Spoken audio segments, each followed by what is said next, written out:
A very good morning to all of you and happy new year 2025 my sweet students। आज new class 2025 की जो चालू हो रही है उसमें जो है interchange of interrogative and assertive sentence part 6 जो ट्रांसफॉर्मेशन चल रहा है उसका टॉपिक है ये interchange of interrogative and assertive sentence part 6 जो है आज हम शुरू करेंगे। और इंट्रोगेटिव एंड असर्टिव सेंटेंस का मतलब क्या है कि इंट्रोगेटिव से हमको चेंज करके किसमें चेंज करना है, असर्टिव सेंटेंस में। तो अब इसके रूल को हमको समझना पड़ेगा। रूल क्या दिया है, लिखा है असर्टिव सेंटेंस में क्वेश्चन, इंक्वायरी, इंट्रोगेशन आदि से संबंधित सेंटेंस आते हैं। मतलब क्वेश्चन पूछा जाता है, इंक्वायरी होती है, इंट्रोगेशन आदि सब सेंटेंस आते हैं। जबकि असर्टिव सेंटेंस में स्टेटमेंट्स को बताया जाता है, जो स्टेटमेंट्स होते हैं उसको बताया जाता है। ये स्टेटमेंट्स पॉजिटिव या निगेटिव दोनों जो है वो हो सकते हैं। इंट्रोगेटिव सेंटेंस में असर्टिव सेंटेंस या असर्टिव सेंटेंस से इंट्रोगेटिव सेंटेंस में चेंज करने के कुछ नियम है, उस नियम को हमको समझना पड़ेगा। और उसमें सबसे रूल फर्स्ट क्या दिया है, रूल फर्स्ट नियम पहला क्या दिया है, लिखा है यदि इंट्रोगेटिव सेंटेंस पॉजिटिव है तो असर्टिव सेंटेंस जो है क्या होता है, निगेटिव में हम चेंज करते हैं। असर्टिव सेंटेंस को निगेटिव में चेंज करते हैं। अब देखिए इंट्रोगेटिव सेंटेंस अगर हम एक बनाए आपको समझाने के लिए, इंट्रोगेटिव सेंटेंस एक बनाना है, बनाए हम, लिखा है कैन द ब्लाइंड सी। अब देखिए ये जब सेंटेंस बनता है तो इसका क्या मतलब होता है कि कैन द ब्लाइंड सी, क्या अंधा देख सकता है। लेकिन जब इसको हम किसमें चेंज करेंगे, असर्टिव सेंटेंस। असर्टिव सेंटेंस जब बनाएंगे तो अब असर्टिव सेंटेंस में क्या करते हैं, लिखेंगे द ब्लाइंड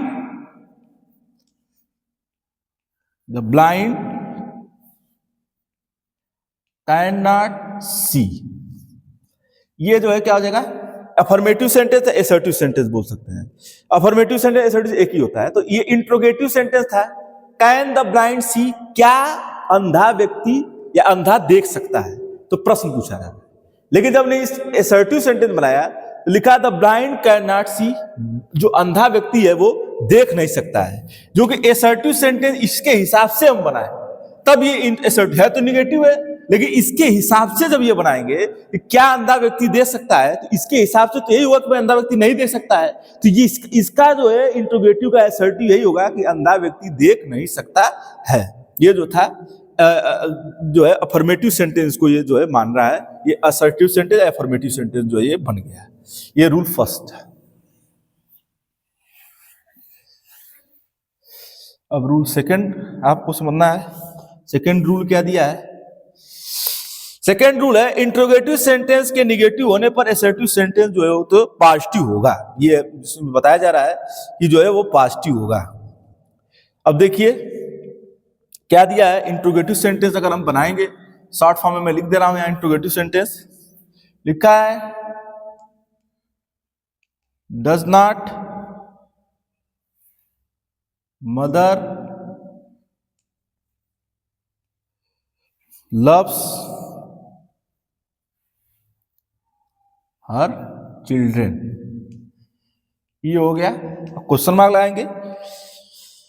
और जब इसका असर्टिव सेंटेंस मैंने फिर शॉर्ट फॉर्म में लिख दिया, असर्टिव मतलब ए मतलब असर्टिव, एस मतलब सेंटेंस। जब शॉर्ट फॉर्म में लिखा मैंने, लिखा ए मदर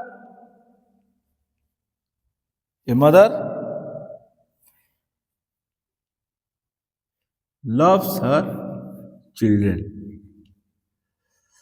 ये जो था असर्टिव सेंटेंस था। प्रश्न पूछा does not mother loves her children, क्या माँ अपने बच्चों को प्यार नहीं करती है। तो असर्टिव सेंटेंस था a mother loves her children, एक माँ अपने बच्चों को प्यार करती है। ये असर्टिव सेंटेंस में हमने क्या किया, इंट्रोगेटिव से असर्टिव सेंटेंस में इसको हमने जो है चेंज कर दिया। ये रूल सेकंड था। अब क्या था, अब क्या है, अब रूल थर्ड क्या दिया है। रूल थर्ड हम समझेंगे। थर्ड रूल क्या दिया है, लिखा है इंट्रोगेटिव सेंटेंस में हु का यूज होने पर असर्टिव सेंटेंस में नो वन या नो बॉडी का यूज होता है। अब देखिए इंट्रोगेटिव सेंटेंस शॉर्ट फॉर्म में फिर मैं लिख रहा हूं, इंट्रोगेटिव सेंटेंस लिखा गया यह है who has heard Gandhi ji.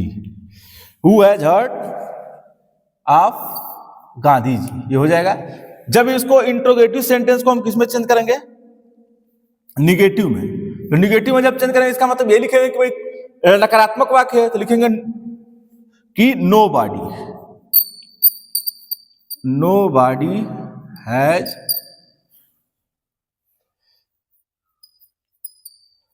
Hurt of Gandhi ji. तो यहाँ लिखा है who has heard of Gandhi ji, Gandhi ji को का जो है कि नाम किसने सुना है।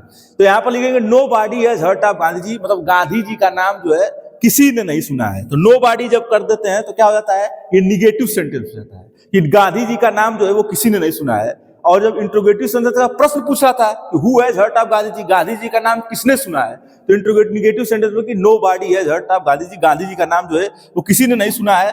और जब ऐसा, और यहाँ पर जब इंट्रोगेटिव सेंटेंस का निगेटिव बनाते हैं तो उसमें फुल स्टॉप का प्रयोग करते हैं, और इंट्रोगेटिव सेंटेंस तो क्वेश्चन मार्क का प्रयोग करते हैं। ये विशेष आपको रूल जो है याद देखना है।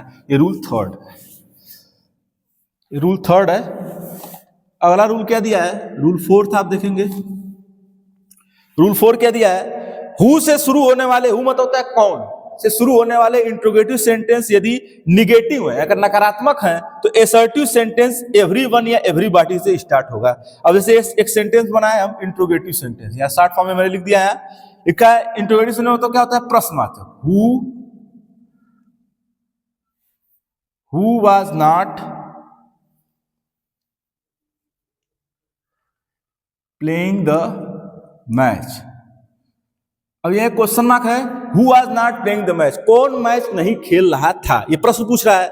जब इसका हम एसर्टिव सेंटेंस बनाएंगे, शॉर्ट में लिख दिया मैंने आपसे, तो एसर्टिव सेंटेंस में बोला कि एवरीबॉडी, क्या कर देंगे?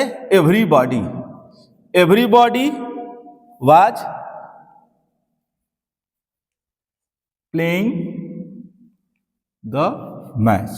अब देखिए एक चीज स्पष्ट हो गया कि इंट्रोगेटिव सेंटेंस में प्रश्न पूछ रहा था कि who was not playing the match, कौन मैच नहीं खेल रहा था। लेकिन जब उसको एसर्टिव सेंटेंस या सिंपल सेंटेंस बनाया, क्योंकि everybody was playing the match, सभी लोग क्या कर रहे थे? मैच खेल रहे थे। तो यहां पर जो है ये प्लेइंग हो जाएगा, प्लेइंग द मैच, सभी लोग मैच खेल रहे थे, मतलब एसर्टिव सेंटेंस था ये। और उसका जो है क्वेश्चन मार्क लगाया, तो प्रश्न पूछ रहा था कि who was not playing the match, कौन मैच नहीं खेल रहा था। और जब प्रश्न पूछा तो प्रश्नवाचक चिन्ह का प्रयोग भी हम जो है वहां करते हैं। ये रूल है, ये फोर्थ था। अब अगला देखिए रूल दिया है, रूल 5 दिया है। 5 रूल में क्या दिया है? एसर्टिव सेंटेंस से इंट्रोगेटिव सेंटेंस बनाने के लिए यदि स्टेटमेंट पॉजिटिव है तो इंट्रोगेटिव सेंटेंस निगेटिव होगा। पॉजिटिव सेंटेंस में मान लीजिए एक एसर्टिव सेंटेंस मैं फिर बनाऊं, यहां शॉर्ट फॉर्म में मैंने लिख लिया, लिखा A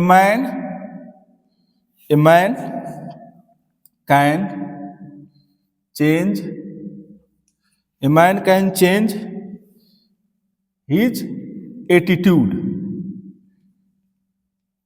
अब प्रश्न कैन, एक व्यक्ति जो है वो अपना एटीट्यूड चेंज कर सकता है। लेकिन अब इस एसर्टिव सेंटेंस है, इसको हम किसमें बनाते हैं? इंट्रोगेटिव सेंटेंस में लिखेंगे can not a man change his attitude. अब क्वेश्चन मार्क लगा देंगे, लिखेंगे तो यार इंट्रोगेटिव में can not a man change his attitude, क्या एक व्यक्ति अपना एटीट्यूड चेंज नहीं कर सकता है। और एसर्टिव सेंटेंस में था कि a man can change his attitude, एक व्यक्ति जो है अपना एटीट्यूड चेंज कर सकता है। तो इंट्रोगेटिव सेंटेंस में जो है बनाया तो उसको क्या से शुरू किया हमने, और यहाँ पर कैन को जो है बीच में ला रहे हैं। ये इंट्रोगेटिव सेंटेंस को हमने जो है बदल दिया। ये रूल 5 था। अब अगला रूल दिया है, रूल 6 क्या दिया है? रूल 6 हम समझेंगे, इसी का है। लिखा है एसर्टिव सेंटेंस यदि निगेटिव मतलब नकारात्मक हो तो इंट्रोगेटिव सेंटेंस पॉजिटिव होगा। जैसे एसर्टिव सेंटेंस हम एक और बनाए, शॉर्ट फॉर्म में मैंने लिखा है ए एसर्टिव सेंटेंस, इससे हो जाएगा। लिखा है he does not read a book. इसका हो जाएगा ही डज नॉट रीड, वो एक किताब नहीं पढ़ता है। जब इसको इंट्रोगेटिव सेंटेंस बनाएंगे तो प्रश्न पूछेंगे, लिखेंगे does does he read book. तो प्रश्न पूछेंगे तो कहेंगे क्या वह किताब, क्या does he read a book, यहां कर देंगे does he read a book, क्या वह एक किताब पढ़ता है। मतलब लास्ट में क्वेश्चन मार्क, इंटरोगेटिव सेंटेंस था, असर्टिव सेंटेंस था, he does not read a book, क्या वह किताब वह किताब नहीं पढ़ता है। और यहां does he read a book, क्या वह एक किताब पढ़ता है, इंटरोगेटिव सेंटेंस हो गया। ये रूल 6 था। अब अगला जो रूल दिया है 6 तक हमने रूल समझा, और अगला रूल दिया है interchange of exclamatory and assertive, मतलब एक्सक्लामेटरी सेंटेंस से कैसे असर्टिव सेंटेंस बनाते हैं, ये भी रूल आपको इसी में समझ लीजिए आप। तो एक्सक्लामेटरी सेंटेंस के द्वारा जो किसी पर्सन की फीलिंग, इमोशन, हैप्पीनेस और असारो या जॉय के बारे में, एक्साइटमेंट के बारे में जो है वो किया जाता है। जैसे मान लीजिए लिखा है यहां पर एक सेंटेंस एग्जांपल के तौर पर, अगर आपको एक्सक्लामेटरी सेंटेंस देखना है, ये आपको पढ़ाया भी गया है पहले भी, लिखेंगे alas he has last his money. यहां सेंटेंस बना दिया alas he has last his all money. अब ये कैसे पता करेंगे कि ये कैसा सेंटेंस है? इसको पता करने के लिए पहले तो एलास लगा है, जो पढ़ा है वो जानता है कि एलास कहां लगता है। जब एलास तब लगता है जब सेंटेंस सारोफुल हो या दुख की बात हो। तो लिखा है he has lost his money, उसने अपना पैसा खो दिया, तो उसने अपना पैसा खो दिया मतलब ये दुख का विषय है, इसलिए यहाँ पर एलास। और यहाँ पर इंट्रोगेटिव जो एक्सक्लामेटरी साइन है उसका प्रयोग भी जो है वो किया गया है। इस प्रकार से सेंटेंस के एक्सक्लामेटरी साइन का प्रयोग करते हैं। देखिए एक्सक्लामेटरी साइन का मैंने यहाँ प्रयोग किया है। और एक्सक्लामेटरी सेंटेंस को असर्टिव सेंटेंस बनाते समय जो है हमको, अथवा असर्टिव सेंटेंस में एक्सक्लामेटरी सेंटेंस बनाने के लिए जो है हमको कुछ रूल दिए गए हैं, उस रूल को हमको समझ एक दो बता के आपको समझा दे रहे हैं क्या रूल है उसके। तो एक एक्सक्लामेटरी सेंटेंस हम बनाएंगे, एक्सक्लामेटरी सेंटेंस, फिर मैं यहाँ शार्ट में आपको लिख ले रहा हूं। लिखा है हाउ ब्रेव ही इज। अब देखिए एक्सक्लामेटरी साइन में यहाँ लास्ट में जो है एक चिन्ह हो जाता है, ये ई और एस लिखे हैं एक्सक्लामेटरी साइन, इसका मतलब जैसे एक्सक्लामेटरी सेंटेंस। तो हाउ ब्रेव ही वाज, वह कितना बहादुर है, कितना बहादुर वह है, इसका ये भी सोच सकते हैं। तो ये जो है क्या कर रहा है, किसी के बहादुरी के बारे में जो है वो चर्चा की जा रही है। तो जब इसका असर्टिव सेंटेंस बनाएंगे तो साधारण बात है कि कहेंगे कि ही इज वेरी ब्रेव, वह बहुत बहादुर है। ही इज वेरी ब्रेव हो जाएगा तब असर्टिव सेंटेंस था। लेकिन एक्सक्लामेटरी सेंटेंस का हाउ ब्रेव ही, और लास्ट में देखिए एक्सक्लामेटरी साइन का मैंने प्रयोग भी किया है। ये आप पहचान जाएंगे इससे कि कितना वह बहादुर है, और ही इज वेरी ब्रेव, वह बहुत बहादुर है। तो मतलब दोनों बात एक ही है, वह कितना बहादुर है और यह भी है कि वह बहुत बहादुर है, मतलब दोनों सेंटेंस एक तरीके से है। लेकिन हमको ध्यान देना है किस तरीके से इसको जो है हम बना रहे हैं, किस तरीके से इसको चेंज कर रहे हैं, तो ये जो है हो जा रहा है। जैसे एक और सेंटेंस एक्सक्लामेटरी का ही है, अगर आपको समझना चाहिए समझ सकते हैं। एक्सक्लामेटरी सेंटेंस ही दिया है, व्हाट ए हॉरिबल नाइट। यहां लिखा है व्हाट ए हॉरिबल नाइट। यहां सेंटेंस बनाया, लास्ट में एक्सक्लामेटरी साइन भी है। अब ये एक्सक्लामेटरी साइन ईएस समझिएगा, ईएस के बाद एक्सक्लामेटरी और इसका मतलब साइन है। व्हाट ए हॉरिबल नाइट, कितनी भयानक रात है, इसका हिंदी हो जाएगा। तो जब इसका असर्टिव सेंटेंस बनाएंगे तो कहेंगे it is a very horrible night. अब यह जो है असर्टिव सेंटेंस में ध्यान देना है, प्रश्नवाचक चिन्ह आपको नहीं लगाना है, फुल स्टॉप लगाना है। लेकिन एक्सक्लामेटरी साइन रहेगा, सेंटेंस रहेगा, तो उसमें आपको जो एक्सक्लामेटरी का चिन्ह लगाना है, विस्मयादिबोधक का। तो यह जो है एक्सक्लामेटरी साइन जो हो गया, व्हाट ए हॉरिबल नाइट। जब इसका हिंदी बनाएंगे कितनी भयावह रात,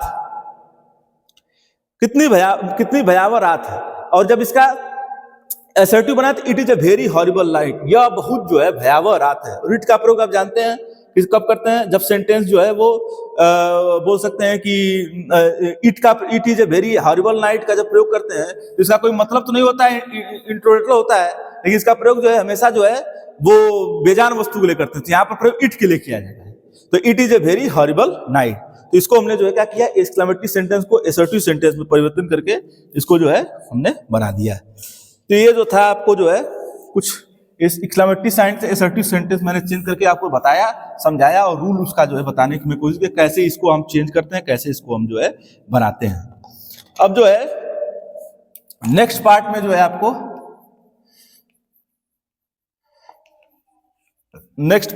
है आपको